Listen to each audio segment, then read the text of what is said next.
What the world needs now is love. More love. Stars literally aligned. He's always been the one. There's someone out there for everyone. I'm Nancy Regan, your host on the Canadian Love Map. We are on a journey to uncover and share love stories of all kinds. He's never forgotten to bring me flowers. We're hoping we're going to give a little good news to this world. Even in these dark times, the life continues to go on. It's all about compassion, devotion, adventure, and of course, love. Everybody needs somebody. Everybody needs love. This is the Canadian Love Map. Well, love is the most important thing. I know so many women that they started going to the gym because they wanted to look like society's norm of looking thin. But so many women that I know that have started that have realized that they want to look strong, they want to feel strong, they want to feel powerful. And I think that is in itself such a powerful thing. Today's love story belongs to Andrea Shenton. She is a bodybuilder who not only unexpectedly fell in love with lifting weights, but also with the deep sense of community she found in the gym. And along the way, she learned to love herself. This is the Canadian Love Map.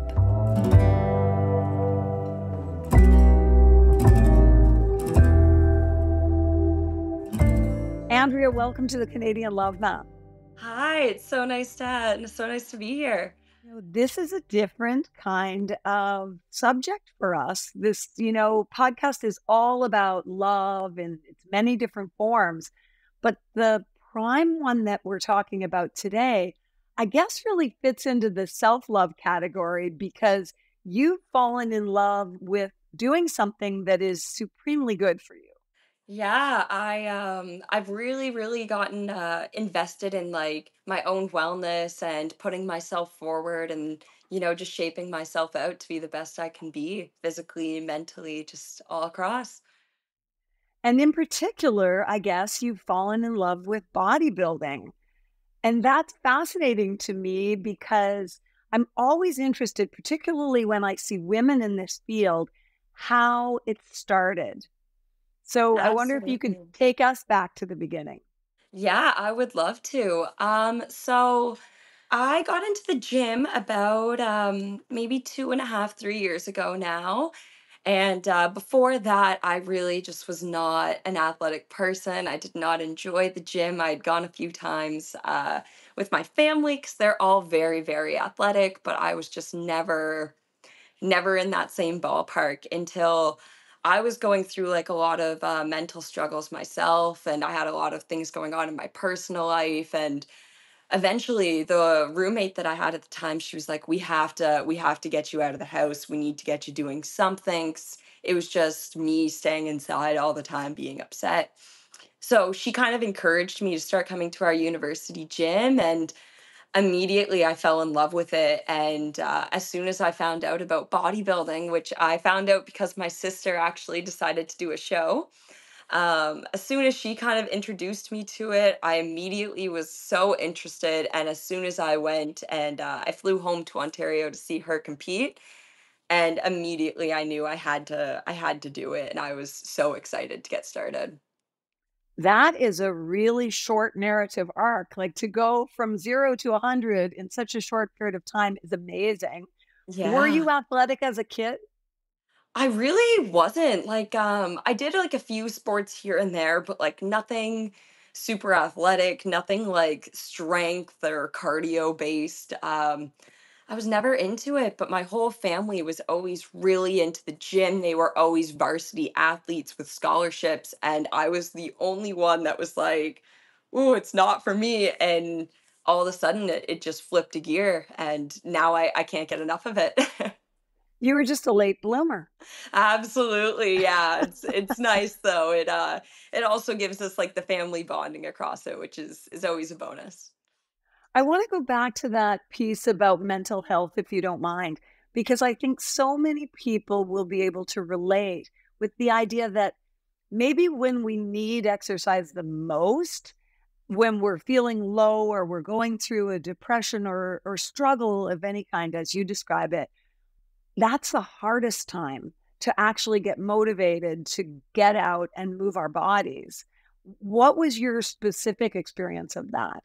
Absolutely. So, at the time, I was going through a pretty rough breakup, and it was COVID, and everything got locked down again, and it was just kind of all over the place. And mentally, I was just completely checked out. You couldn't get me off the couch.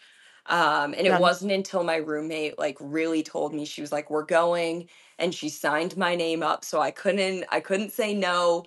And she brought me in, and she showed me how to do a bunch of things. She showed me a bunch of exercises, which I find a lot of people, that's the hard part of getting started, is a lot of people just don't know what to do. So I'm always grateful for that. And then I saw other people in there and they were doing these things. And then I was like, oh, I want to lift more. I want to get stronger. And I just kept fighting for that goal, and I think that's what really made me keep showing up, is it gave me something to push for. It gave me a reason to get off the couch. I hear a lot about connection in here, which I really do believe is a fundamental human need. And to start with, you had the buddy system on your side at the beginning. Absolutely. And if it wasn't for me having that friend in the beginning, I don't know if I ever would have gone into the gym or ever went that route at all. And do you remember the very first time you were there with your friend, how it actually felt in comparison to how you had felt while you were still on the couch? Absolutely. When I got there, it was like, kind of, you just feel a little out of place, like you feel a little out of your comfort zone. So I remember just kind of being like, "Oh, like, am I doing this right? Is this person watching me? Am I lifting enough? Do people think I'm like weak here?" And I remember feeling that, and it was kind of a discomfort, which always like kind of makes you want to retreat.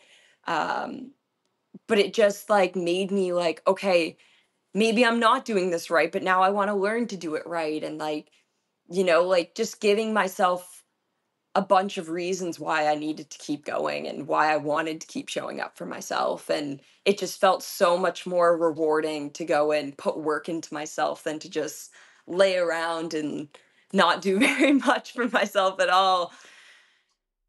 It also sounds like the sense of connection to other people in the gym was meaningful to you at that time. Absolutely. And even to this day, I look at all the people in my life, and a lot of them I've met through the gym. It's just such a powerful community, and it's got so many like-minded individuals that just not only want to motivate themselves, but they want to push you. And it's a really, really special place. Do you remember the first time you actually lifted a weight that was heavier than you thought you could? Yeah, definitely. When I first started going, I absolutely hated training legs. I never did it. I only like training to upper body. And I remember the first time I was able to shoulder press like, oh boy, I think it was like 20s. I was so excited. I remember leaving and calling my mom and filming it, and I was so over the moon. And it's just so rewarding because at that time it's just like it's this huge deal and you're so excited, but it's even rewarding years later because now I can like look back at that and like compare what I'm able to lift now versus then. And it gives you like rewards on both sides, and it kind of just shows you how far you've come and the fact that you were willing to push in that first place. It's interesting because that reminds me of what I was told when I took a painting class one time. And they said, as you start learning to paint, don't get rid of your first paintings because you'll be able at some point to look back and see how far you've come. So they're really meaningful. That's what I'm Yeah, hearing from you. And absolutely. I'm curious about what your internal motivation was at the beginning and how it's changed. Tell me about your journey with your internal motivation, where it started, where it is now, and if it's changed at all. Absolutely. So in the beginning, obviously, as I said there, I was just really trying to get myself mentally out of a hole, kind of like bring myself forward, just do better for myself. And then the more that I was able to see myself progressing, whether that was like physically or mentally or just lifting more weight, it just like kept me going. It was like, oh, like I'm doing this for myself. I can make myself better. And like just the feeling of knowing that you are in control and you get to control your outcome there is, it was really, really motivating. And it's definitely changed through the years, like kind of what I use to push myself. And definitely like when you're prepping for a show or anything and you're not eating as much, it's hard to train like that. And it's hard with the cardio.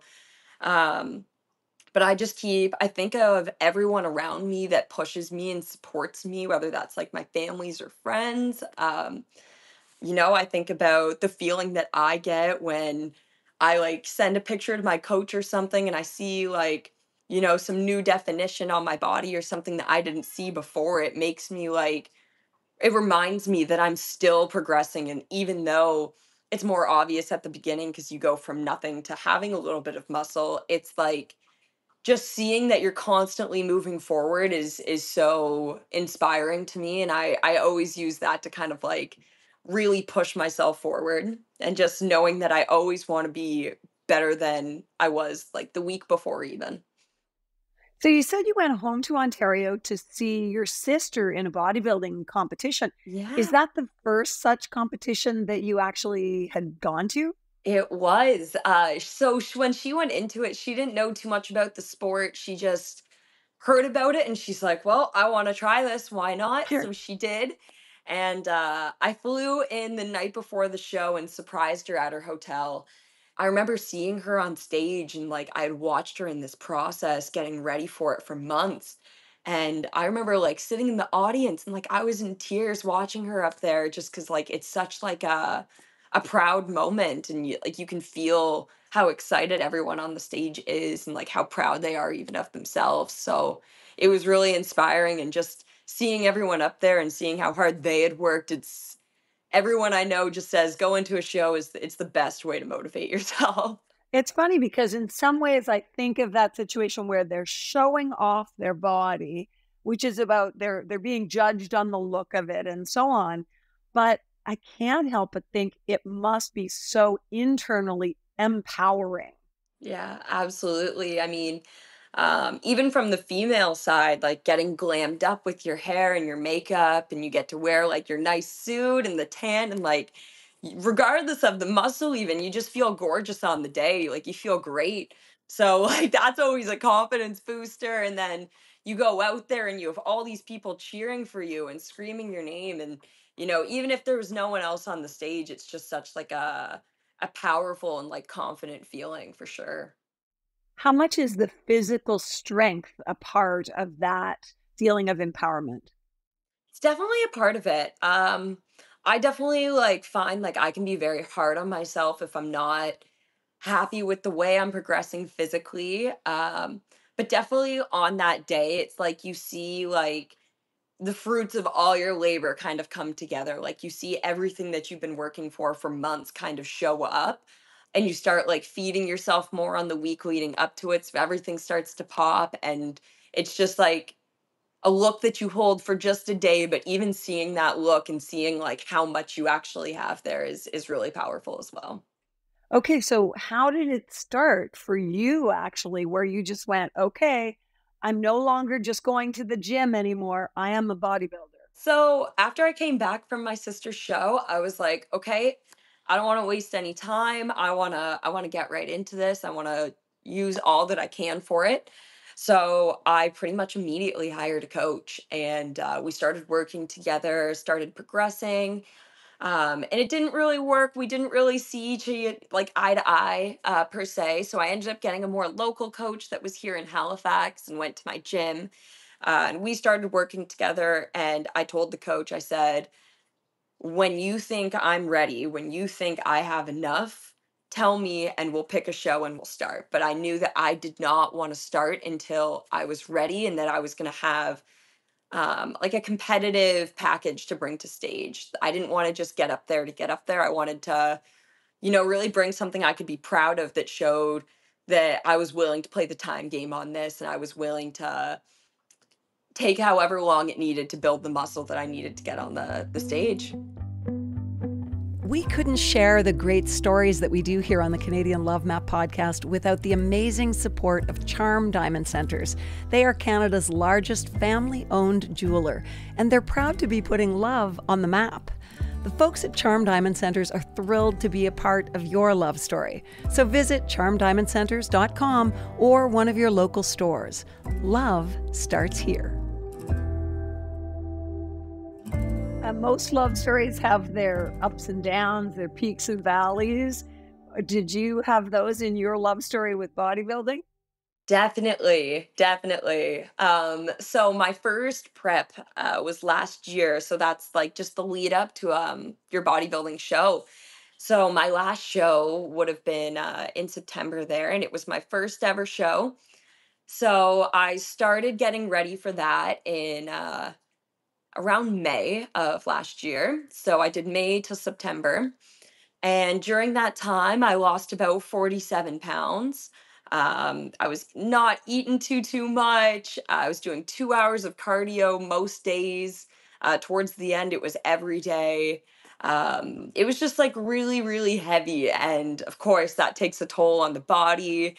I was also in school and working a couple of jobs on the side as well. So, there was a lot to balance there, and like just trying to keep yourself going is very difficult. But I had a really, really great support system that definitely, even in those times where I was like, I don't know how much I can keep going, they really like held on, and they were like, no, like we really believe in you, you can do it. So that definitely pushed me forward. It sounds like there's a kind of dramatic tension, though, around the health element, because to be in shape and to really focus on the strength and health of your body is great. But is there a line at which you go, oh, I may have gone over or past a point where I'm really focused on health into unhealthiness? Absolutely. And I always like to tell people this because, like bodybuilding can look really glamorous. And like you see the girls on stage or the men even, and they look great and it looks really glamorous. But you really only look like that for like 24 hours. A Why is lot of that? it, the buildup is very, very rough. A lot of people have like breakdowns almost every day, and like mentally it's very, very challenging. And also just getting that lean, like really like losing all of that weight and getting so lean. Definitely it's not healthy or like sustainable, which is why most people only hold that look for like a week, just because it's really not like a healthy place to be. So there's always like that back and forth of trying to find out, okay, like this is where like the normal is in bodybuilding, but at what point does it go too far and it's unhealthy or like it could go wrong? And I see what you mean, that if it's a short-lived push, then it's not such an unhealthy way to approach it. As if you were doing it for months on end like that. Absolutely. Yeah. What are you doing in that last period of time that makes you look like that? You said for a day or a week tops. Yeah. So basically I can kind of tell you what happened last year for me is I Sure. just kept progressively from May to September, my food just kept coming lower and lower, and my cardio just started going up. And I just kept like shedding the weight. And then once it comes to your show week, a week before your show, that's called like peak week. So basically, that's when like your water, your food, it all starts getting kind of manipulated to give you that final look. So you like, for instance, I was drinking like 8 liters of water a day leading up to the show, and then about Wow. 2 days away from the show, we pretty much like cut water and we like really start to narrow it down and start pumping you full of like carbs. That way, like it like fills out your muscles, and because you don't have as much water, there's no water in between the skin and muscle, so it makes you just look really dry. It pulls your skin tight, and it just makes your muscles look really, really popped out. There's a real science in it, is there? Absolutely, yeah. And I definitely know a few people too that have been in like nutrition in school, and they've asked me about it just because there's like a real science to like making it look like that just for that 24 hours. hmm And do you ever worry about it impacting your health in a negative way? Definitely. It's definitely something I think of a lot, and I try to kind of mitigate that stress as much as I can, like whether that's getting regular blood work or just like regularly getting my blood pressure, checking my glucose levels, just always making sure that I'm looking out for myself, always making sure that I'm like physically and mentally aware of how I'm doing and my own well-being, and making sure that I don't ever let myself get to a point where it's gone too far or anything like that. I just keep like a very open dialogue with myself, but also the people around me as well. So it definitely keeps me in check. And that's not so different than any relationship. You always want to make sure that the relationship is healthy and that you're communicating. And in this case, you're communicating with yourself. So there's science in it. Where is the joy in it for you? Oh, there's so much joy in it for me, honestly. There's definitely parts that are really hard, and like some days I really don't want to go. I really don't want to work out or do anything, and you have to show up and you have to do it anyways. Um, I find those workouts are usually the most rewarding though, because you didn't want to go and you did it anyways. Yeah. So I pull a lot of joy out of those days, even though I don't in the beginning. But also just seeing myself progress gives me the joy, and everyone that I've met through this community, because it's such an open and loving community. It's very welcoming, and everyone that I've met, all the support that I've gotten from like my friends, family, the community, it all just brings me a lot of joy. So not only do I get to really enjoy what I'm doing myself and like really feel myself pushing and connect with myself like that, but it also lets me connect with others, and it brings me a lot of joy to have that kind of support in my life too. And has it also been rewarding to go from someone who was coming into the gym not knowing what to do and relying on the support you talk about from others to now being in a position where you can really be of service and contribute by helping other people not only figure it out, but also stay motivated? Absolutely. It's a great feeling. And ever since I did start competing, a lot of people in my life have come to me and they've asked me how they get started in the gym. They tell me that they just don't know what to do. They don't know who to go with. They don't know where to go. So it's nice that now that I have this um, platform, I guess, per se, I'm able to help other people. I'm able to, go with people that are going for the first time and be that hand to hold, show them how to do things, show them, how to train and where to go. Or whether it's just like giving a bit of advice or anything like that. It's so nice to be the person to help other people get into that journey, because I know if I didn't have someone, I probably wouldn't have done it. So knowing that I can be that person for anyone else is really great.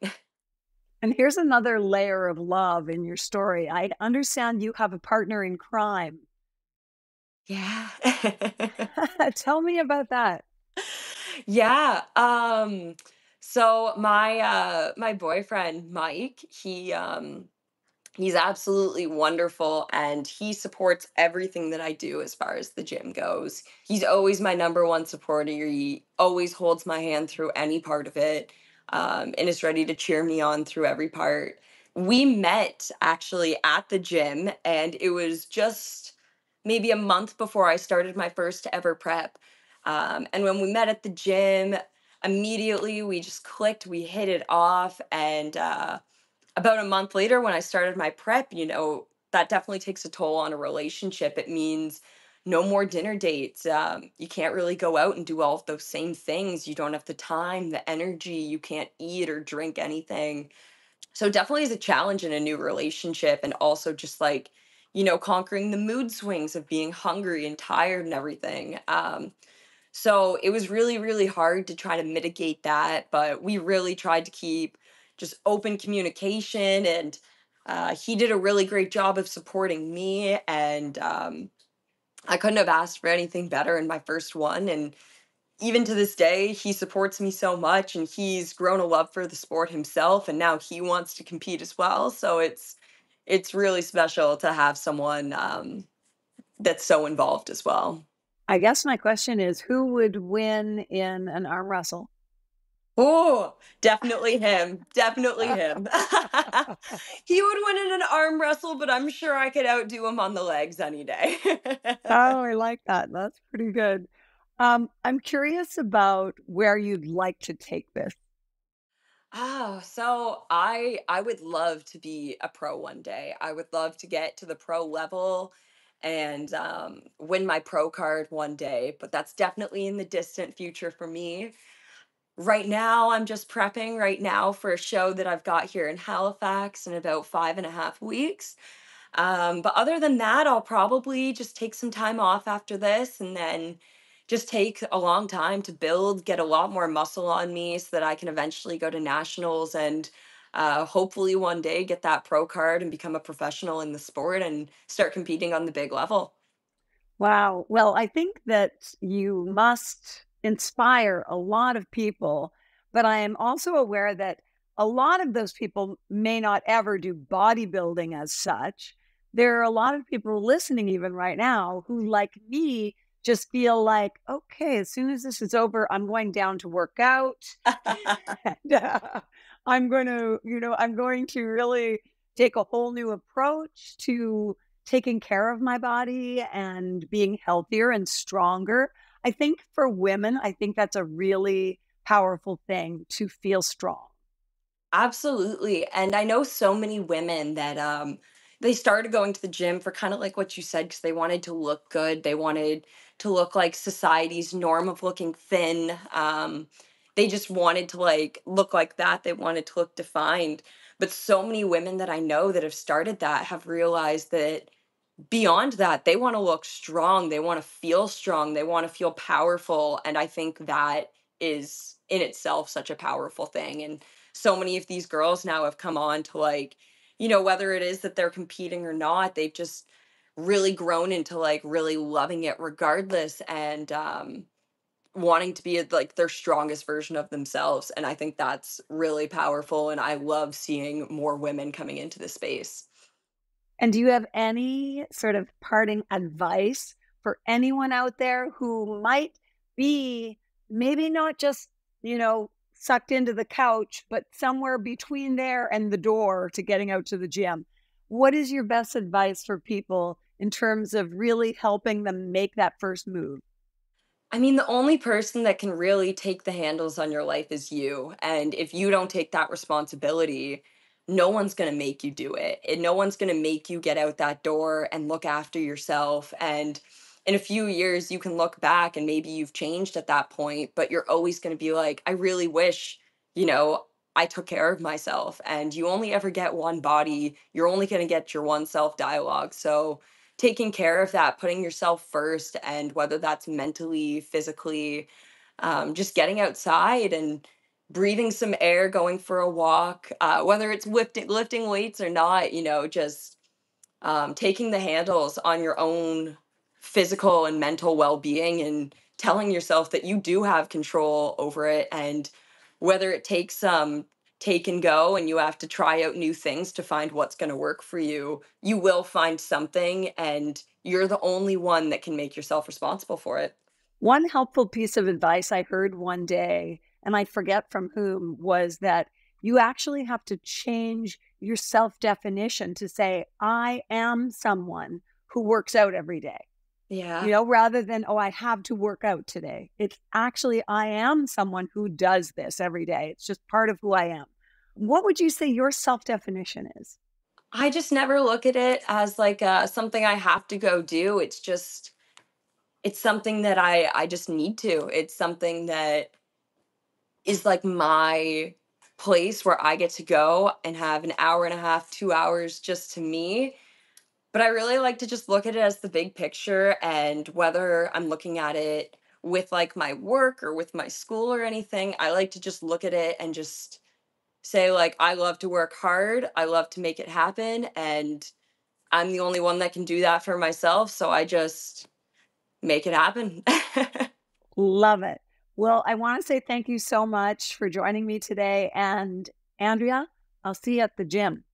Absolutely. I would love to. And it was a pleasure to be here today. I may need a few tips to start, okay? Absolutely, I'll be there. Everyone needs someone, so it's always good to ask for help as well. That's another piece of advice I'd always ask is the scariest person in the gym usually has the biggest heart there. So don't be afraid to ask others. They usually want to help. So That's awesome. Okay, thanks so much. absolutely, thanks for having me. Thanks so much for listening to the Canadian Love Map. This podcast is presented and made possible by Charm Diamond Centers. It's hosted by me, Nancy Regan, and is produced and distributed by Podstarter. We love sharing love stories of all kinds, and that could include yours. So do you or someone you know have an uplifting tale to tell? Reach out to us on Facebook or Instagram using @CanadianLoveMap or email producer@podstarter.io. We'll be back next week with another love story to add to the map.